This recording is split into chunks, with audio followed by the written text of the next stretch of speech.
क्या आपने कभी सोचा है कि एक छोटा बच्चा दुनिया को कैसे समझता है? क्या बच्चे की सोच भी उम्र के साथ बदलती है? क्या बच्चा सिर्फ वही सीखता है जो उसे कोई सिखाता है, या वो खुद भी अपने अनुभवों से ज्ञान बनाता है? इन्हीं सवालों के जवाब हमें मिलते हैं जीन पियाजे की कॉग्निटिव डेवलपमेंट थियरी में। आज हम पियाजे की पूरी थियरी को एक कहानी के माध्यम से समझेंगे। कहानी है एक बच्चे की, आरव की। आरव की उम्र बढ़ती है और उसके साथ साथ उसकी सोच भी 4 अलग अलग चरणों से गुजरती है। आरव अभी बहुत छोटा है। उसकी उम्र है लगभग 1 साल। वो दुनिया को किताबों से नहीं, बल्कि अपनी इंद्रियों और शारीरिक क्रियाओं से समझता है। वो खिलौने को देखता है, हाथ में पकड़ता है, हिलाता है और उसके बारे में जानने की कोशिश करता है। एक दिन आरव की माँ उसका पसंदीदा खिलौना एक कपड़े के नीचे छिपा देती है।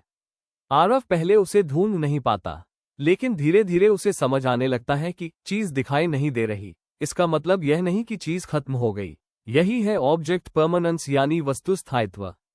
उंगली से दाहिनी ओर इशारा याद रखें।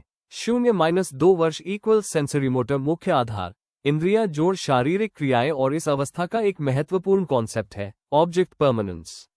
समय बीतता है और आरव 4 साल का हो जाता है। अब आरव सिर्फ देखकर और छूकर नहीं सीखता। अब उसकी भाषा, कल्पना और प्रतीकात्मक सोच तेजी से विकसित होने लगती है। वो एक खिलौना कार उठाता है और कहता है, मेरी कार स्कूल जा रही है।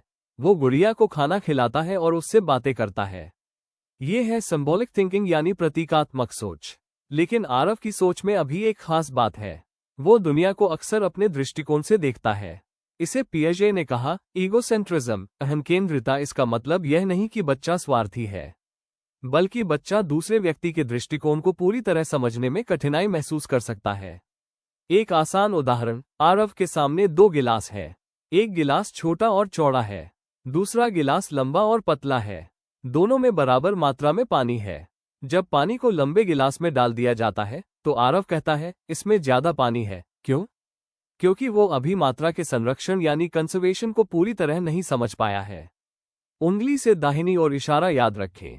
2-7 वर्ष इक्वल्स प्रीऑपरेशनल मुख्य बातें, सिंबॉलिक थिंकिंग जोड़ ईगोसेंट्रिज्म जोड़ कंजर्वेशन की कमी।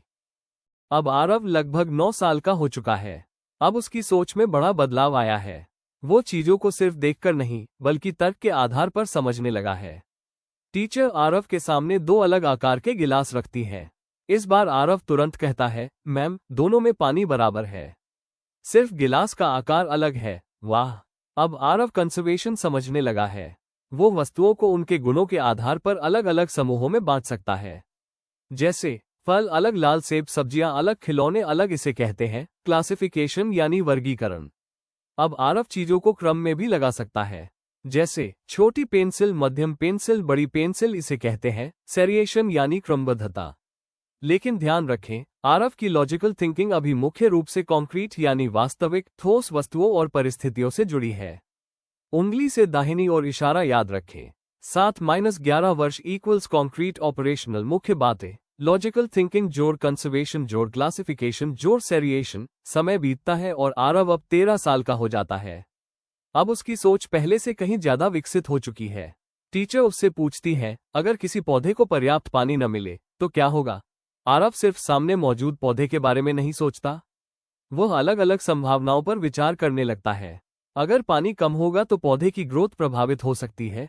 अब आरव एब्स्ट्रैक्ट थिंकिंग यानी अमूर्त चिंतन कर सकता है। वो हाइपोथेटिकल सिचुएशंस यानी काल्पनिक परिस्थितियों के बारे में भी सोच सकता है। वो समस्या को देखकर केवल एक आंसर नहीं सोचता, बल्कि अलग अलग पॉसिबिलिटीज पर विचार कर सकता है। उंगली से दाहिनी ओर इशारा याद रखें। 11 जोड़ वर्ष इक्वल्स फॉर्मल ऑपरेशनल मुख्य बातें, एब्स्ट्रैक्ट थिंकिंग जोड़ हाइपोथेटिकल रीजनिंग जोड़ प्रॉब्लम सॉल्विंग। आरव की पूरी यात्रा ने हमें पियाजे की 4 अवस्थाएं समझा दी। चलो इन्हें एक बार कहानी की तरह याद करते हैं। बच्चा आरव 1 साल का। 0-2 इक्वल्स सेंसरी मोटर, मैं देखकर, छूकर और करके सीखता हूँ। आरव 4 साल का। 2-7 इक्वल्स प्रीऑपरेशनल, मैं कल्पना और सिंबल्स से सोचता हूँ। आरव 9 साल का। 7-11 इक्वल्स कॉन्क्रीट ऑपरेशनल, अब मैं वास्तविक चीजों के बारे में लॉजिक से सोच सकता हूँ। Graduation cap. आरव 13 साल का। 11 जोड़ इक्वल्स फॉर्मल ऑपरेशनल, अब मैं एब्स्ट्रैक्ट और हाइपोथेटिकल आइडियाज के बारे में भी सोच सकता हूँ। पियाजे की 4 अवस्थाओं को याद रखने की एक आसान ट्रिक है, बच्चा 0-2 करके सीखना, 2-7 कल्पना से सीखना, 7-11 तर्क से सीखना, ग्रेजुएशन कैप 11 जोड़ अमूर्त सोच से सीखना। बस इस सीक्वेंस को याद रखिए, करना कल्पना, तर्क, अमूर्त चिंतन। अब देखते हैं कि परीक्षा में पिएजे से सवाल किस तरह पूछा जा सकता है। क्वेश्चन 1, पिएजे के अनुसार ऑब्जेक्ट परमानेंस किस अवस्था की प्रमुख विशेषता है? A pre operational, B formal operational, C sensory motor, D concrete operational. Check mark. सही उत्तर C sensory motor. Question 2, conservation की समझ मुख्य रूप से किस अवस्था में विकसित होती है? A sensory motor, B pre operational, C concrete operational, D formal operational. Check mark. सही उत्तर C concrete operational. Question 3, abstract thinking किस अवस्था की प्रमुख विशेषता है? A sensory motor, B pre operational, C concrete operational, D formal operational. Check mark. सही उत्तर डी फॉर्मल ऑपरेशनल। तो विद्यार्थियों, आरव की इस कहानी से हमने जीन पियाजे की कॉग्निटिव डेवलपमेंट थियरी को बहुत आसान तरीके से समझा। बस 4 स्टेजेस याद रखिए। 0-2 sensory motor, 2-7 pre operational, 7-11 concrete operational, 11 जोड़ फॉर्मल ऑपरेशनल। अगर आपको पियाजे की थियरी कहानी के माध्यम से समझ आए हो तो कमेंट में लिखिए पियाजे डन, चेक मार्क। और ऐसी ही CTET और HTET की आसान और परीक्षा उपयोगी वीडियोस के लिए ऋतु टीचिंग क्लासेज को सब्सक्राइब जरूर करें। मिलते हैं अगली वीडियो में एक और महत्वपूर्ण CDP थियरी के साथ।